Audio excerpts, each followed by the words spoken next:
नमस्कार बच्चों, मैं सुमित्रा नंदन पंत हूँ। सुना है आप मेरा जीवन परिचय ढूंढ रहे हैं।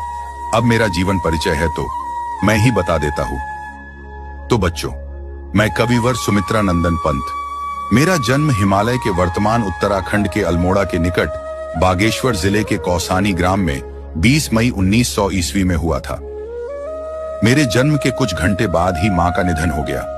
मेरी मां के जाने के बाद मेरा लालन पालन मेरी दादी मां ने किया। मेरे पिता का नाम गंगादत्त पंत था। 7 वर्ष की आयु में चौथी कक्षा में पढ़ते हुए मैंने सर्वप्रथम छंद रचना की। उच्च कक्षा में पढ़ने के लिए जब मैं अल्मोड़ा आया तब अपना नाम गुस्साई दत्त से बदलकर सुमित्रा नंदन पंत रखा। जुलाई 1919 ईस्वी में मैं इलाहाबाद आया और म्योर सेंट्रल कॉलेज में प्रवेश लिया।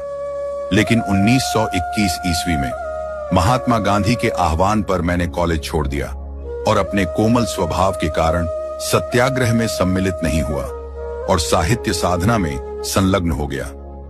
सन 1931 ईस्वी में मैं कालाकांकर चला गया। वहां मैंने मार्क्सवाद का अध्ययन किया और फिर प्रयाग आकर प्रगतिशील विचारों की पत्रिका रूपाभा निकाला।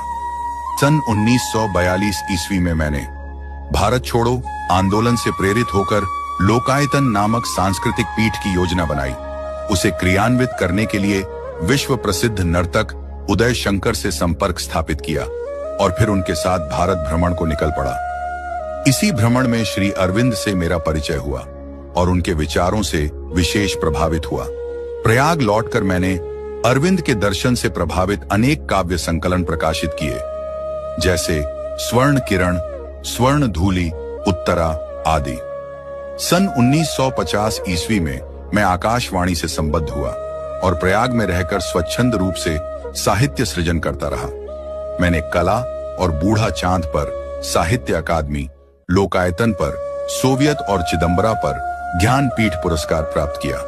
सन 1977 ईस्वी में मेरा निधन हो गया।